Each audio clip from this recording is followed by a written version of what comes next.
Kenapa ya konten seksual lebih gampang viral? Mereka kadang cuma joget-joget dan nunjukin badan yang aduhai. Dan pastinya good looking. Udah bisa dapat view tinggi sama like yang banyak. Nah kalau nggak good looking tapi bikin konten yang menggoda, udah pasti bakal kena bully. Udah banyak contohnya. Nah, jadi konten kreator yang bahas edukasi atau jenis konten yang ngajak mikir itu sulit banget naiknya. Tragisnya bisa nggak ada yang nonton. Masa sih mau ngasih edukasi konten kreatornya harus yang seksi atau yang good looking biar pada minat nonton? Masa harus operasi plastik dulu? Dari mana duitnya? Nah, jadi konten kreator edukasi itu ribet, udah effort riset, nulis kata-kata biar enak, belum ngedit video atau desainnya. Tapi malah kalah sama yang cuma nunjukin belahan. Kalau enggak goyang-goyang dengan pakaian ala kadarnya. Nah, waktu lalu tuh YouTuber Guru Gembul pernah bahas otak manusia, dimana dia bilang kalau kecerdasan manusia ya setara si pansel. Mereka butuh konten yang fun dan full senyum. Ngapain harus capek-capek bikin konten edukasi? Si paling pintar aja mau ngasih tahu orang.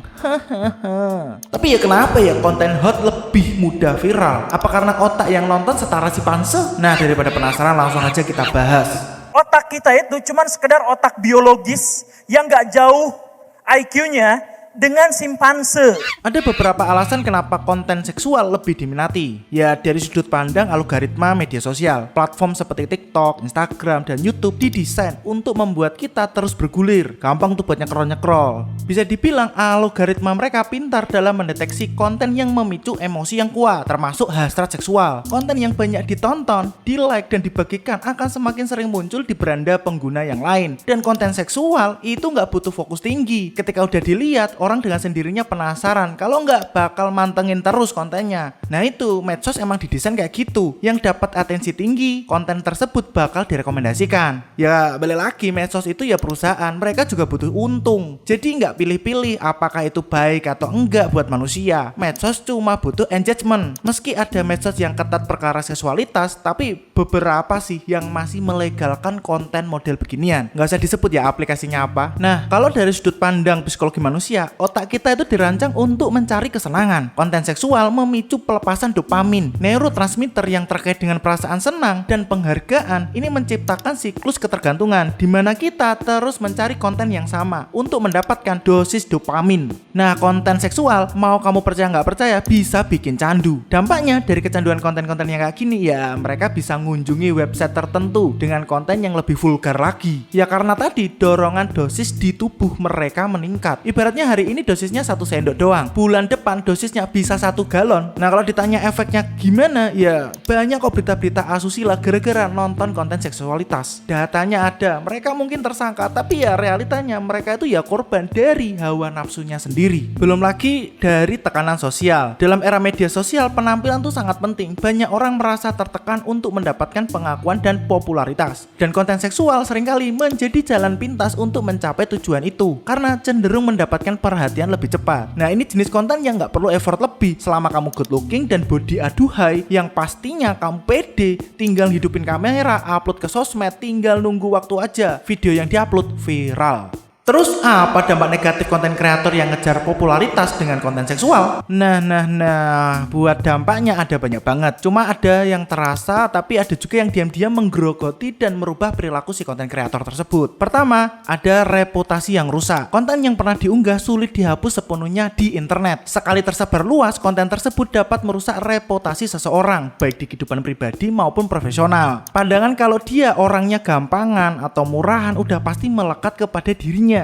Kalau dia tinggal di Indo, udah pasti jadi bahan gosip tetangga atau teman-temannya. Kecuali muka dia tebel banget ya bodo amat, nggak peduli. Reputasi rusak ya hal sepele bagi dia. Tapi bagi yang belum paham dampak reputasi rusak seperti apa, pastinya bakal shock banget. Dan dia keluar rumah pun nggak pernah merasa nyaman ataupun aman. Belum lagi dampak dari kesehatan mental. Obsesi untuk mendapatkan perhatian dan validasi melalui konten seksual dapat memicu kecemasan, depresi, dan gangguan citra diri. Nah, tak jelasin pelan-pelan nih. Nah, mudah cemas di sini pas mereka lagi nggak dapat banyak like atau komentar sesuai ekspektasi. Mereka bisa jadi merasa nggak cukup baik atau bahkan merasa ditolak. Ini bisa bikin mereka jadi cemas terus-terusan. Kalau dari sisi depresi, mereka bakal terus-terusan mengejar validasi dari orang lain melalui konten seksual dan nggak pernah merasa cukup, dan hal ini bikin mereka merasa sedih dan kehilangan semangat buat hidup. Nah, belum lagi yang gangguan citra diri. Nih, para konten kreator seksual ini bakal sering banget membandingkan diri sendiri dengan orang lain di media sosial. Ya karena mereka nggak percaya diri dengan penampilan mereka. Belum lagi dampak eksploitasi. Dalam upaya untuk mendapatkan lebih banyak pengikut, beberapa orang mungkin merasa tertekan untuk membuat konten yang semakin provokatif, bahkan berbahaya. Ini dapat membuka pintu bagi eksploitasi dan pelecehan. Tuh ada contoh yang paling bagus tuh di Netflix, ada dokumenter Hot Girl Wanted yang bahas para pemain film dewasa dan mereka curhat betapa hancur kehidupan mereka setelah terjun ke tempat yang salah.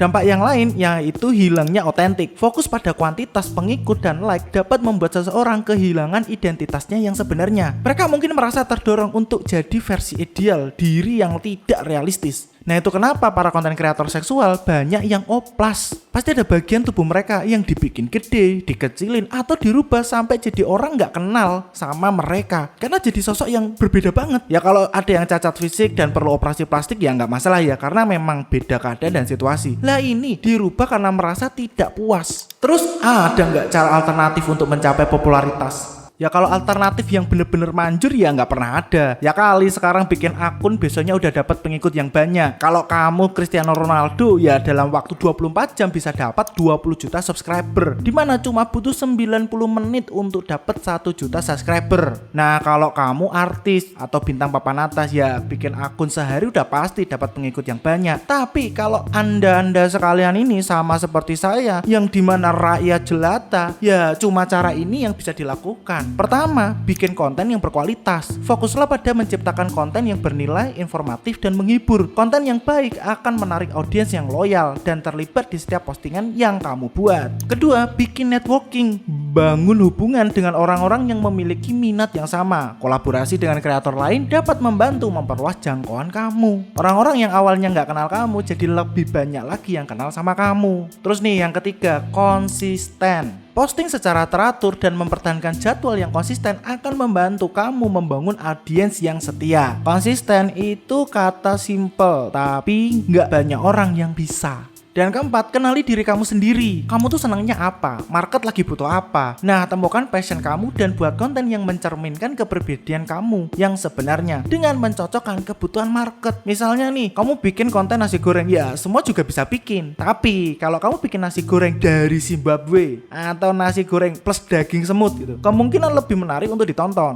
Nah, terus sekarang gimana kita dapat membantu orang-orang yang telah terjebak dalam siklus konten seksual? Membantu orang yang terjebak dalam siklus konten seksual membutuhkan pendekatan yang menyeluruh dan pastinya penuh empati. Kalau kamu datang buat menghakimi, dia bukannya sadar malah sakit hati, dan pesan yang baik malah nggak diterima. Nah, pesan yang baik harus disampaikan dengan cara yang baik. Nah, ini beberapa langkah yang dapat dilakukan, seperti dukungan psikologis, memberikan akses ke layanan konseling dan terapi untuk membantu individu mengatasi masalah psikologis yang mereka sedang alami. Kedua, pendidikan, memberikan edukasi tentang dampak negatif dari konten seksual dan cara mengatasi kecanduan. Nah, kamu bisa ngasih video ini ke mereka.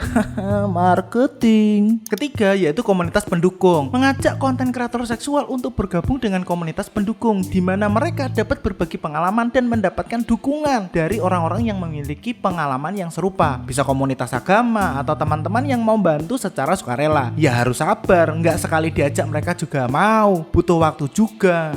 Keempat, pencegahan. Mencegah anak-anak atau remaja terpapar konten seksual sejak dini melalui apa? Pendidikan seks yang komprehensif dan pengawasan orang tua. Nah, jadi orang tua atau orang dewasa jangan terlalu cuek. Nah, biar anak nggak rewel, ya dikasih HP.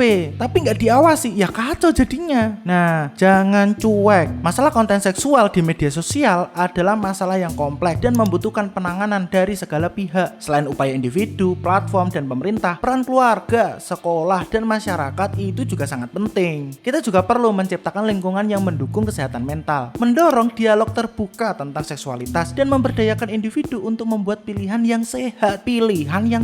Jadi pendekatan yang humanis itu penting. Ingat ya, pesan yang baik perlu disampaikan dengan cara yang baik. Biar pesan yang baik itu tersampaikan, bukan asal labrak, asal nuduh, dihakimi, merasa paling suci. Perlu diingat mereka itu juga korban, tapi nggak sadar aja. Karena tiap orang nggak selalu berada di lingkungan atau keluarga keluarga yang baik-baik aja. Mereka perlu dibimbing. Jadi pengarahannya yang sabar. Ya intinya membangun lingkungan online yang sehat dan mendukung adalah tanggung jawab bersama dengan perlu bekerja sama. Kesadaran kita untuk menumbuhkan lingkungan online yang sehat dapat menciptakan dunia digital yang lebih aman bagi semua orang. Ya ngejar popularitas dengan konten seksual mungkin tampak menarik, tapi konsekuensinya bisa sangat serius. Lebih baik bangun karir di sosial media dengan cara yang berkelanjutan dan bermakna. Gimana pendapat kamu tentang masalah ini? Kira-kira kamu ada cara yang lebih baik gak? Nah kamu bisa komen di kolom komentar. Jangan lupa untuk like dan subscribe. Dan terima kasih udah nonton video ini. Dan ini Relung Nalar.